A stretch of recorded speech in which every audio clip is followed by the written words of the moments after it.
Hello students. Now in this lecture we will be covering very important concept of the chapter, that is equity shares. And I can assure you that at least 5 marks question will be found in your SYJC board exams 2021. But anyway, now without wasting time, let's start with the equity shares. Now before I start anything about equity shares, I want to do some important calculations, right? And after understanding that calculation, we will start with the theoretical part. Now listen very carefully. Suppose मैं calculations यहाँ पर करता हूँ example. Suppose एक company है जिसका नाम है नोबल लिमिटेड. एक कंपनी है जिसका नाम है नोबल लिमिटेड. ये कंपनी ने इस साल इनकम कमाया. Example suppose 80,000. कंपनी है सरकार में 80,000 इनकम. अच्छा, इनकम में से हम एक्सपेंस को क्या करेंगे, माइनस करेंगे. एक्सपेंस माइनस करेंगे. सपोज इनका एक्सपेंस है लेट से 30,000. तो इनकम में से एक्सपेंस माइनस क्या, 30,000 को 80 में से माइनस करो, that comes to 50,000. Now this is net profit. ये नेट प्रॉफिट है. एकदम सिंपल कैलकुलेशन है. साल का इनकम 80,000, साल का एक्सपेंस 30,000, एक्सपेंस को इनकम में से माइनस किया, आंसर कितना है 50,000. This is the net profit. पर बच्चों ये पूरा प्रॉफिट कंपनी ले नहीं सकता है, ये पूरा प्रॉफिट कंपनी यूज नहीं कर सकता है. इसमें से टैक्स पे करना पड़ेगा. टैक्स हमें गवर्नमेंट को पेमेंट देना पड़ेगा. सपोज अगर हमने गवर्नमेंट को पेमेंट किया लेट से 20,000, एग्जाम्पल 20,000 गवर्नमेंट को टैक्स पे किया, तो 20,000 50,000 में से माइनस हो जाएगा, दैट कम्स टू 30,000. ये भी नेट प्रॉफिट है.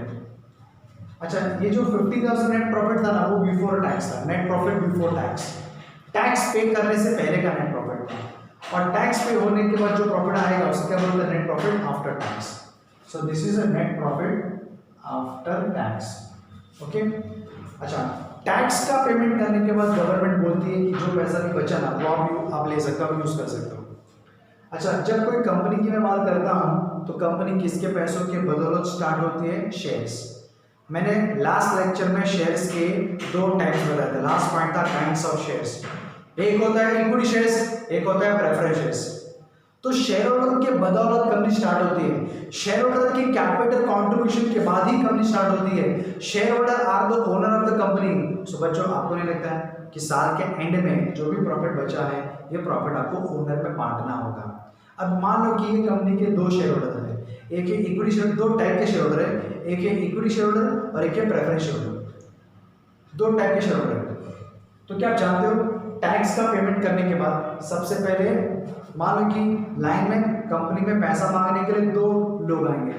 एक तरफ इक्विटी शेयर होल्डर भी आएंगे, एक तरफ प्रेफरेंस शेयर होल्डर भी आएंगे. तो equity share holder and preference share holder अगर ये दोनों आते हैं ना, तो सबसे पहले याद रखना बच्चों, वो जो प्रेफरेंस शेयर होल्डर है ना, उनको सबसे पहले आपको डिविडेंड देना होगा. तो इसमें से मैं माइनस करूंगा प्रेफरेंस और डिविडेंड. सपोज प्रेफरेंस डिविडेंड है 10,000. 30 में से 10,000 माइनस कर बचा कितना है 20,000. ये वाला जो पैसा ना, वो आप इक्विटी शेयर होल्डर को डिविडेंड के तौर पे बांट सकते हो. बट क्या आपने एक बार नोट किया कि टैक्स पे करने के बाद जो पैसा कंपनी के पास बचा, टैक्स पे करने के बाद जो नेट प्रॉफिट बचा कंपनी के पास, उस प्रॉफिट में से सबसे पहले प्रेफरेंस शेयर होल्डर को क्या देना पड़ता है, डिविडेंड. और अगर पैसा बचा तो किसे मिलेगा, इक्विटी शेयर होल्डर को. यहाँ पर मैं एक फनी एग्जाम्पल आपके सामने शेयर करने वाला हूँ, आपके सामने डिस्कस करने वाला हूँ. जरा ध्यान से सुनना. यही एग्जाम्पल्स थोड़ा फनी मैनर में देखते हैं and definitely you will enjoy, you will understand also. Suppose आप एक घर में रहते हो, इसका मतलब आप घर के मालिक हो. तो यहाँ पर घर के मालिक कौन होते हैं, actually equity share holder. Because वो लोग कंपनी के अंदर पैसा क्या करते हैं, इन्वेस्ट करते हैं. They are the real owner of the company. No doubt preference share holder भी ओनर होते हैं, बट वो शॉर्ट टर्म के लिए होते हैं. तो मैं आपको एग्जाम्पल दे रहा था कि आप एक घर में रहते हो, मतलब आप एक उस घर के मालिक हो. सपोज आपके घर में सपोज फॉर एग्जाम्पल कोई मेहमान आया. और बेसिकली जब कोई मेहमान आता है, हम सब जानते हैं कि हमारे घर में जब भी कोई मेहमान आते हैं तो मम्मी राइट मेहमान के लिए नाश्ता रखेगी। सपोज आजकल तो खैर लॉकडाउन का पीरियड चल रहा है, लेकिन सपोज नाश्ते में मान रखिए अगर समोसा रखा है, एग्जाम्पल 5 समोसा, मुझे पूरा विश्वास है राइट, आप घर के मालिक हो, समोसे की डिश में 5 समोसा रखा हुआ है, मेहमान आ चुके हैं, मेहमान बैठे बेड पे, मेहमान बात कर रहे हैं मम्मी पापा के साथ, लेकिन मुझे पूरा विश्वास है कि आपकी नज़र उस समोसे में ही रहेगी। आपकी कोशिश होगी कि ज़्यादा से ज़्यादा समोसा आपको मिला जाए, लेकिन बच्चों समोसा आपके लिए नहीं है, समोसा मेहमान के लिए है। अच्छा, जो मेहमान आए हैं, मान लो कि एक डिश में 5 समोसे हैं, मेहमान ने पहला समोसा लिया, मेहमान ने दूसरा समोसा ले लिया। अच्छा, यहाँ पे मेहमान का रोल खत्म हो जाता है, मान लो कि मेहमान चले जाते हैं, कितने समोसे बचे? 3। तो जो 3 समोसे बचे वो आप घर वाले लोग खा सकते हो। तो बोलो, जब भी कोई मेहमान आए तो पहला अधिकार समोसे के ऊपर किसका था? मेहमान का, और दूसरा अधिकार, उसके बाद का अधिकार किसका था? आपका, आप घर वालों का। सिमिलरली यहाँ पर भी सेम होता है, जितना भी प्रॉफिट बचा 30,000, इसमें से सबसे पहले प्रेफरेंस शेयर होल्डर को ड्यूटी देना पड़ेगा, उसके बाद अगर बचा तो किसे मिलेगा? इक्विटी शेयर होल्डर को। और मुझे पता है कि आपके दिमाग में अभी क्या क्वेश्चन उठ रहा है, आपके दिमाग में जो क्वेश्चन उठा ना, उसका आंसर मैं देने जा रहा हूँ। आप क्वेश्चन पूछिए मत, मुझे समझ में आ गया, मैं अपना बताने जा रहा हूँ। सपोज अगर मेहमान जो आए हैं, डिश में 5 समोसे हैं, मान लो कि अगर मेहमान 5 समोसा खा गए तो आपके पास खाने के लिए डिश में एक भी समोसा अवेलेबल नहीं है, तो नहीं है, नहीं है तो नहीं है, मतलब आपको समोसा नहीं मिलेगा। Same way here also, suppose ये जो net profit after tax right, suppose example दे रहा हूँ, सपोज यहाँ पर अगर टैक्स अगर 40,000 का हम पे करते हैं, 50,000 का प्रॉफिट है राइट, 80,000 की इनकम में से 30,000 माइनस एक्सपेंस तो बचा कितना? 50,000। इसी से मान लो कि गवर्नमेंट को टैक्स कितना पे करना पड़ा? 40,000। तो यहाँ पर बचा कितना? 10,000। तो बच्चों ये 10,000 को पूरा प्रेफरेंस शेयर को देना पड़ेगा, यहाँ पर इक्विटी शेयर वालों के लिए कुछ भी बचेगा नहीं। सो हमेशा याद रखना बच्चों कि जब कंपनी डिविडेंड बांटती है, कंपनी डिविडेंड कब बांटती है? हर साल माने व्हेनेवर कंपनी इन अ रनिंग कंडीशन, मतलब जब भी कंपनी ऑनगोइंग है, जब भी कंपनी चल रही है, तो हर साल गवर्नमेंट को टैक्स पे करने के बाद जो पैसा बचता है उसमें से सबसे पहले प्रेफरेंस वाले को डिविडेंड मिलता है, और उसके बाद किसे मिलता है? इक्विटी शेयर को मिलता है। तो बोलो, सबसे पहला राइट डिविडेंड पाने का किसका होता है? प्रेफरेंस शेयर होल्डर का, और उसके बाद किसका होता है? इक्विटी शेयर होल्डर का। सिमिलरली सपोज अगर ये कंपनी बंद हो जाती है, सपोज अगर ये कंपनी बंद हो जाती है तो इसका मतलब हर साल प्रॉफिट काउंट करने का, कैलकुलेट करने का सवाल ही नहीं होता है। सपोज अगर कंपनी बंद हो जाती है तो कंपनी बंद होने पर सबसे पहले कंपनी क्या करेगी? एसेट को मार्केट में बेचेगी, उससे जो पैसा आएगा उसमें से कंपनी क्या करेगी? लायबिलिटीज को क्लियर करेगी। उस समय कंपनी की जितनी भी लायबिलिटीज होगी सबका पेमेंट करना पड़ेगा, और जो पैसा बचा उसमें से सबसे पहले प्रेफरेंस शेयर होल्डर्स को उनको उनका कैपिटल रिटर्न करना पड़ता है, और अगर पैसा बचा तो इक्विटी शेयर होल्डर को उनको उनका principal amount, capital amount return करना होगा। तो इसका मतलब ये हुआ कि एसेट का बेचने के बाद जो पैसा आया उसमें से लायबिलिटीज का पेमेंट पहले करोगे, और पैसा बचा तो प्रेफरेंस शेयर होल्डर को दोगे, लेकिन प्रेफरेंस शेयर होल्डर को पैसा देने के चक्कर में अगर पैसा बचा ही नहीं या थोड़ा कम बचा तो उतने से ही संतुष्टि प्राप्त करनी होगी इक्विटी शेयर होल्डर को। इसका मतलब जब कंपनी जिंदा है तभी डिविडेंड पहले लेने कौन आएगा? Preference share holder. और जब कंपनी डेड हो जाएगा, कंपनी जब वाइंड अप हो जाएगा, कंपनी जब क्लोज हो जाएगा, तो कैपिटल जब देने की बारी आती है, प्रिंसिपल अमाउंट देने की बारी जो आती है, वहां पर भी पहले प्रेफरेंस शेयर होल्डर को ही प्रेफरेंस दिया जाएगा, प्रेफरेंस शेयर होल्डर को ही पहले चांस दिया जाएगा, और बाद में इक्विटी शेयर होल्डर को चांस दिया जाएगा। आई बात समझ में? तो यहाँ पर when company is in a ongoing condition and when company is in a dead condition, in both the situation preference shareholder has a first right to get back their money, and then equity shareholder will take the money. Okay, तो I think इतना discussion, इतना background, इतना basics discussion काफ़ी था ये वाला topic को पढ़ने के लिए। आइए चलिए हम पढ़ते हैं पहले equity share holders, equity share का meaning. So companies act define equity shares as those shares which are not preference shares. इससे सिंपल मीनिंग आपने आपकी जिंदगी में आज तक नहीं पढ़ा होगा। मान लो कि दो व्यक्ति है, ए एंड बी। बी कौन है? तो बोलेगा जो ए नहीं है। ए कौन है, जो बी नहीं है। वैसे ही दो टाइप के शेयर्स है, equity shares and preference shares. तो इक्विटी शेयर्स का मतलब क्या, इक्विटी शेयर्स का मतलब क्या, जो प्रेफरेंस शेयर्स नहीं है। जो शेयर्स प्रेफरेंस नहीं है वो कौन सा है, इक्विटी है, वो लिखा है। So companies act define equity shares as those shares which are non preference shares. जो प्रेफरेंस शेयर्स नहीं है वही कौन है, इक्विटी शेयर्स है। अच्छा, इस मीनिंग से आपको दो बातें और निकालनी है, समझनी है। इक्विटी शेयर्स जो मैंने अभी समझाया है, ये एग्जाम्पल के माध्यम से वही चीज यहाँ पर लिखी है। Equity shares do not enjoy preference dividend. Do not enjoy preference dividend का अर्थ यह है कि जब भी डिविडेंड देने की बारी आएगी तो इक्विटी शेयर होल्डर पहले एंजॉय नहीं कर सकता है। बोलो, पहले एंजॉय करने कौन आएगा, preference shares. Whenever company start distributing dividend, then who will get first right? Preference shares. क्या equity shares को पहले मिलेगा क्या, नहीं, वही लिखा है। Equity shares do not enjoy preference dividend. Preference dividend का मतलब पहले डिविडेंड किसको दिया जाएगा, प्रेफरेंस शेयरहोल्डर को, बाद में किसे मिलेगा, इक्विटी शेयरहोल्डर को। बी में क्या लिखा है, the equity shares do not have a priority. Equity shareholder को प्रायोरिटी नहीं है। Equity shares do not have a priority for repayment of capital at the time of winding up of the company. मतलब जब company wind up होगा, जब company बंद होगा, तो सामने का दो लोग आते हैं कैपिटल मांगने के लिए वापस, equity shareholder and preference shareholder. तो पहले कौन, पहले किसे दिया जाएगा, प्रेफरेंस शेयरहोल्डर को कैपिटल रिटर्न किया जाएगा, बाद में एंड में इक्विटी शेयरहोल्डर को कैपिटल रिटर्न किया जाएगा। तो जब कंपनी चल रही है उस दौरान पहले प्रेफरेंस शेयरहोल्डर को डिविडेंड दिया जाता है, और जब कंपनी बंद हो जाती है तभी भी पहले प्रेफरेंस शेयरहोल्डर को कैपिटल रिटर्न किया जाता है।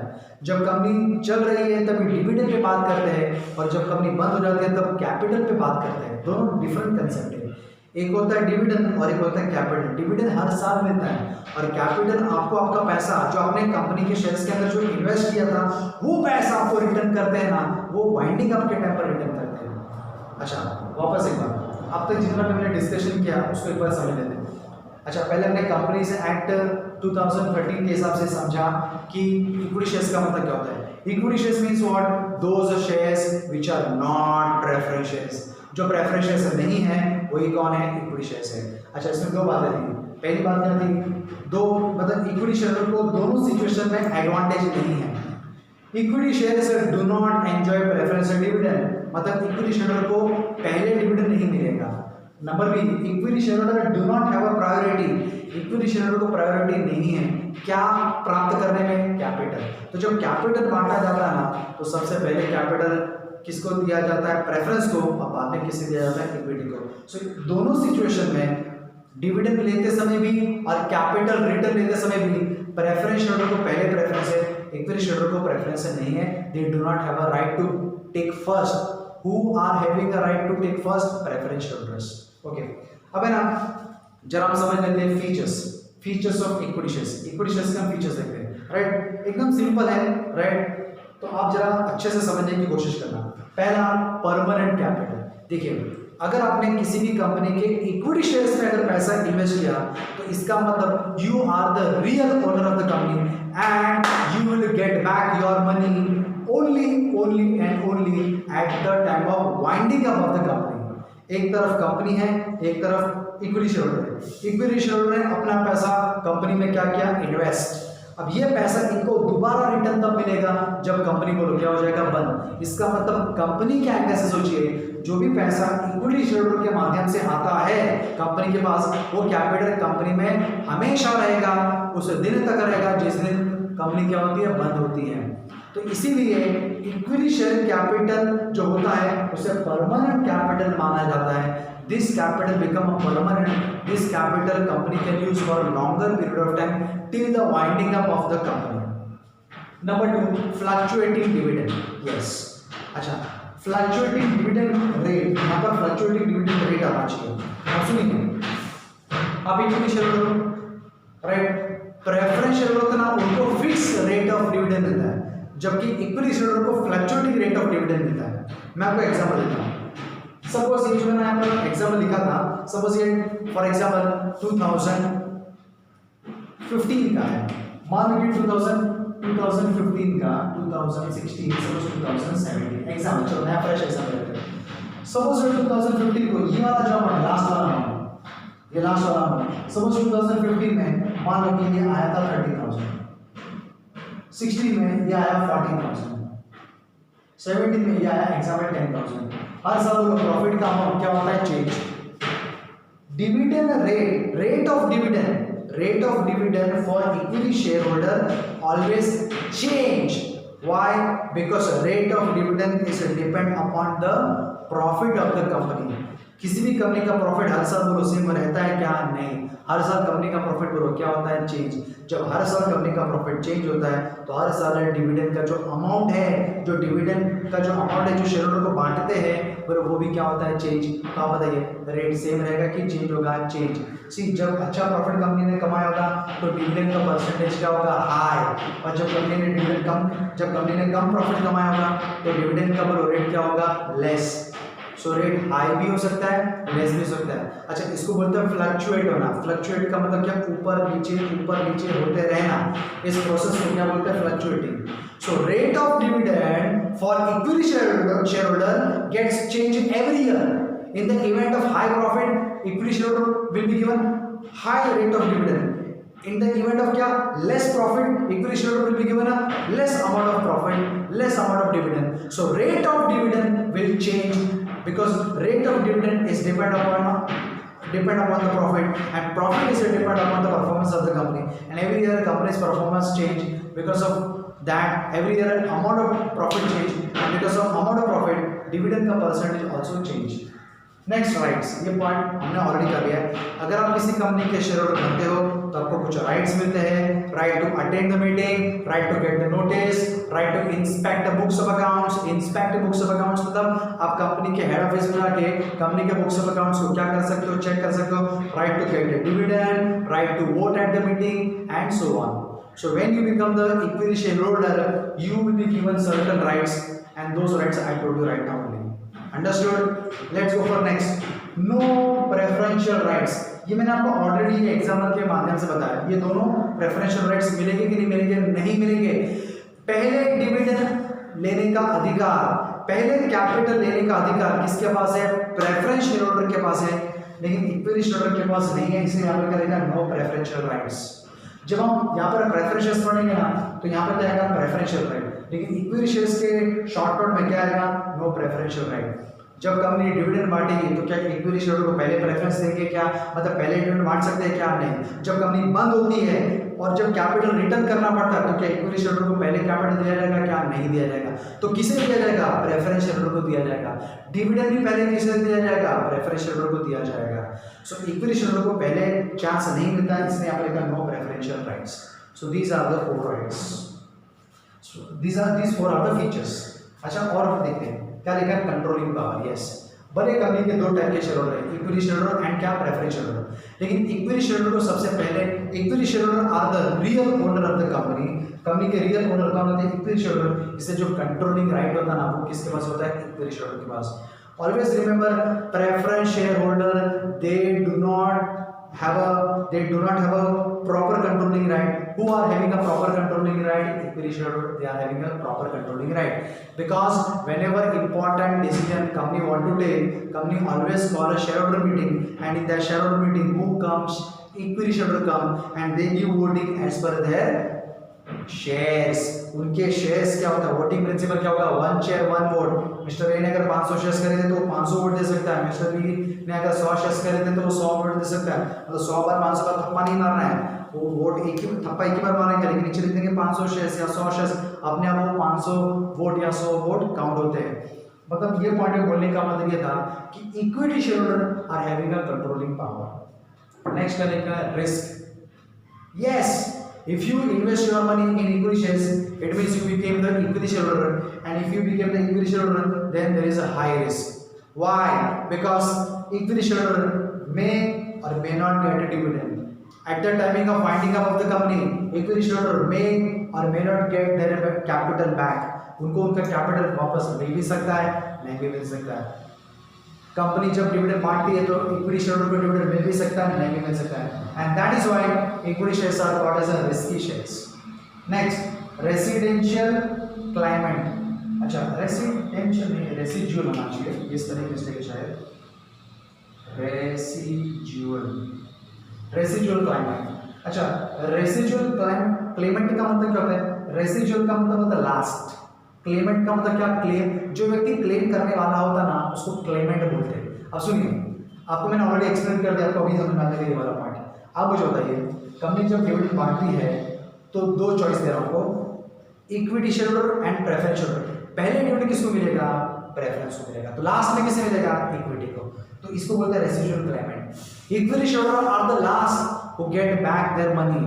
अच्छा, जब कंपनी वाइंड अप होता है, जब कंपनी बंद होता है और जब कंपनी कैपिटल का पैसा, प्रिंसिपल अमाउंट जब रिटर्न करता है, तो मैं आपको दो चॉइस देता हूं। पहले किसको पैसा मिलता है? इक्विटी शेयर होल्डर को, प्रेफरेंस शेयर होल्डर को? प्रेफरेंस शेयर होल्डर को। तो जब कंपनी बंद होता है तभी भी और जब कंपनी चालू रहेगा तभी भी, डिविडेंड लेते समय भी और प्रिंसिपल अमाउंट, कैपिटल अमाउंट लेते समय भी, equity share holder stand last. Equity share holder last में स्टैंड करते हैं, वो लाइन में लास्ट में रहते हैं। पहले प्रेफरेंस शेयर होल्डर को मौका मिलता है और लास्ट में इक्विटी शेयर होल्डर को मौका मिलता है। इसलिए इक्विटी शेयर होल्डर को क्या बोला जाता है? रेसिजुअल Clement.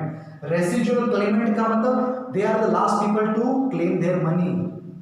Next, no charge on assets. No charge का मतलब क्या? अधिकार नहीं जता पाना।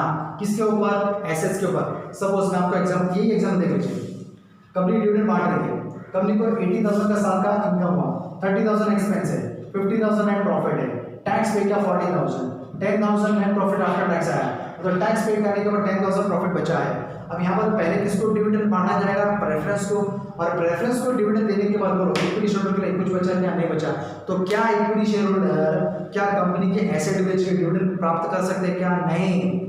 अच्छा, जब कंपनी मतलब यहाँ पर equity share holder can not claim, equity share holder कभी भी क्लेम नहीं कर सकता है एसेट्स का। अरे क्लेम क्या करेंगे, वो खुद ही तो ओनर है, तो क्लेम करने की क्या जरूरत है? बट हमेशा याद रखो, equity share holder they are the last to receive back their money, तो they can not create a charge over the assets. मतलब कोई भी इक्विटी शेयर होल्डर कंपनी की एसेट के ऊपर अपना अधिकार जता सकते नहीं है। कंपनी की जितनी भी एसेट होती है वो सारी की सारी एसेट कंपनी के नाम पर होती है, ना कि शेयर होल्डर के नाम पर होती है। ये बात समझ में आई क्या? कोई भी इक्विटी शेयर होल्डर माना कि इक्विटी शेयर होल्डर कंपनी के रियल ओनर होते हैं, कंपनी उनकी ही है, लेकिन कंपनी की जितनी भी एसेट होती है ना वो सारी की सारी एसेट कंपनी के नाम पर होती है, ना कि शेयर होल्डर के नाम पर होती है। इसलिए कोई भी इक्विटी शेयर होल्डर किसी भी कंपनी के एसेट के ऊपर अपना अधिकार जता सकते नहीं है। उसी को टेक्निकल लैंग्वेज में क्या लिखा है? No charge on the assets. Right, कोई भी इक्विटी शेयर होल्डर कंपनी के एसेट्स के ऊपर कोई भी चार्ज क्रिएट कर सकता नहीं है। Next point, bonus shares. अच्छा, जब भी कंपनी को अच्छा प्रॉफिट होता है तो कंपनी फ्री में शेयर्स देना चाहती है। राइट, तो जब कंपनी फ्री में कोई शेयर्स देती है ना तो उसी को क्या बोलते हैं? Bonus shares. देखो, बोनस इशू या बोनस शेयर्स कोई अलग टिपिकल टाइप का शेयर्स नहीं होता है। बोनस शेयर्स इक्विटी शेयर्स ही होता है, लेकिन कंपनी की ओर से कंपनी अगर अपने पुराने शेयर होल्डर को अगर शेयर्स फ्री में देना चाहती है तो वो जो फ्री में जो इक्विटी शेयर्स दिए ना उसी को क्या बोलते हैं? Bonus shares. अच्छा, मेरे एग्जांपल में सपोज अगर हमारी कंपनी के अंदर 2,000 शेयर होल्डर है तो कंपनी को जब भी अच्छा खासा प्रॉफिट कंपनी के पास जमा जाता है तो कंपनी लोगों को लुभाने के लिए, लोगों को अट्रैक्ट करने के लिए फ्री में शेयर्स बांटती है। और जब वो फ्री में शेयर बटेंगे, जो भी शेयर्स फ्री में बटेंगे ना वो सारे के सारे शेयर्स को बोनस शेयर्स कहा जाएगा। अच्छा, कंपनी ना फ्री में शेयर्स सबको नहीं बांटेगी, कंपनी के जो एग्जिस्टिंग इक्विटी शेयर होल्डर ना उनको बांटेगी। तो जब कंपनी अपने ही खुद के ही शेयर होल्डर को जब शेयर्स फ्री में बांटती है ना, that is called as a bonus shares. तो बोनस शेयर्स पाने का अधिकार इक्विटी शेयर्स का होता है, प्रेफरेंस शेयर होल्डर को कभी भी बोनस मिलता नहीं है। नेक्स्ट है right issue. Now do not get confuse between bonus issue and right issue. Bonus issue में मैंने आपको अभी क्या एक्सप्लेन किया? फ्री में जो शेयर्स कंपनी की ओर से दिए जाते हैं ना उसको बोनस इशू कहते हैं। नेक्स्ट क्या था? Right issue. राइट इशू क्या होता है? मान लो कि कंपनी 2005 में शुरू हुई थी, आज 2020 है, 15 साल के बड़े लंबे सफर के बाद कंपनी ने डिसाइड किया कि कंपनी को और एक्सपांड करना है। Company want to expand, company want to grow its business, not to expand the business. What you require? Capital. आपको कैपिटल चाहिए। अच्छा, कैपिटल को कलेक्ट करने के लिए कंपनी ने डिसाइड किया कि कंपनी वापस मार्केट में इक्विटी शेयर्स बेचने जाएगी। और जब कंपनी वापस इक्विटी शेयर्स बेचने जाती है ना तो कंपनी पहले अपने पुराने शेयर होल्डर को पूछती है कि हम वापस मार्केट में शेयर्स बेचने जा रहे हैं, अगर आप लोग इंटरेस्टेड हो तो आप ले लीजिए। तो कंपनी के जो एग्जिस्टिंग शेयर होल्डर है, कंपनी के जो वर्तमान के शेयर होल्डर है, उनको पहले कंपनी की ओर से पूछा जाता है, और पूछने पर अगर कोई शेयर होल्डर शेयर खरीद लेता है कंपनी से, तो बस उसी शेयर्स को क्या बोलते हैं, right shares. Means companies old, companies existing share holder get the first right to purchase the shares of the company. So whenever company go for second issue, third issue, मतलब second time, third time, fourth time, जब भी company shares market में, open market में बेचने जाती है, तो company पहले अपने पुराने शेयर होल्डर को पूछती है, अगर वो इंटरेस्टेड है तो कंपनी उनको शेयर्स बेच देती है, और जो शेयर्स कंपनी ने बेचा अपने पुराने शेयर होल्डर को, उन्हीं को क्या बोलते हैं, राइट शेयर्स। बोनस शेयर्स भी अपने ही शेयर होल्डर को दिए जाते हैं, और राइट शेयर्स भी अपने ही शेयर होल्डर को दिए जाते हैं। अपने मतलब कौन, अगर ग्लोबल लिमिटेड करके कंपनी है, उनके वर्तमान में 2000 शेयर्स है, तो कंपनी को अगर अच्छा प्रॉफिट होता है, कंपनी का प्रॉफिट ज्यादा है, तो कंपनी जब अपने पुराने शेयर होल्डर को फ्री में शेयर्स देती है ना, उसको बोनस शेयर्स बोलते हैं, और पैसे लेके जब शेयर्स बेचते हैं ना, उसको क्या बोलते हैं, राइट इशू बोलते हैं। अच्छा, बोनस में फ्री में दिया गया, राइट इशू में पैसे लेके दिए जाते हैं शेयर्स। लेकिन राइट में एडवांटेज ये है कि आपको पहले राइट मिलता है, आपको पहले अधिकार मिलता है। नेक्स्ट, फेस वैल्यू ऑलरेडी हमने कर लिया है। इक्विटी शेयर्स के फर्स्ट पेज पे, फ्रंट पेज पे जो भी वैल्यू प्रिंटेड है, that is not as face value. Every company is required to print the face value on its equity shares. Next point, market value. We have done market value also, right. Market में, stock market में demand कितनी है shares की, supply कितनी है shares की, उसके आधार पे जो प्राइस डिसाइड होता है, उस प्राइस पे ट्रेडिंग होता है। अगर आपको रिलायंस कंपनी के शेयर्स खरीदना है, तो आप स्टॉक मार्केट में जाओगे, वहाँ पर रिलायंस कंपनी के शेयर्स कितने अवेलेबल है खरीदने के लिए, और कितने खरीदने वाले हैं और कितने बेचने वाले हैं, उसकी मात्रा डिसाइड करने के बाद प्राइस फिक्स होता है, उसको बोलते हैं market price. But always remember, market price will never remain stable, market price is always keeps on changing. And last point, capital appreciation. देखो, कैपिटल एप्रिसिएशन का मतलब क्या, अगर एप्रिशिएट करने का मतलब क्या होता है, बढ़ना। यहाँ पर बच्चों, अगर आपने आपका पैसा इक्विटी शेयर्स में लगाया, तो आपका कैपिटल, आपने जो प्रिंसिपल अमाउंट लगाया स्टॉक मार्केट में, वो बढ़ भी सकता है, कम भी हो सकता है।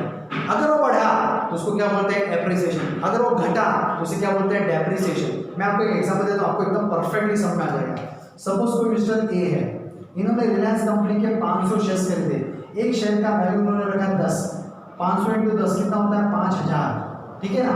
तो शुरुआत में मिस्टर ए ने 5000 रुपया स्टॉक मार्केट में क्या किया, इन्वेस्ट किया रिलायंस कंपनी के अंदर।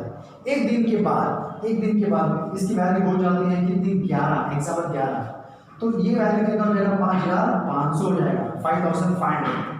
सर मैं तो बताइए, कैपिटल क्या हो गया, एप्रिशिएट हो गया। अच्छा, कल उन्होंने कितना इन्वेस्ट किया था, 5000, आज कितना हो गया, 5500, मतलब वैल्यू बढ़ गया।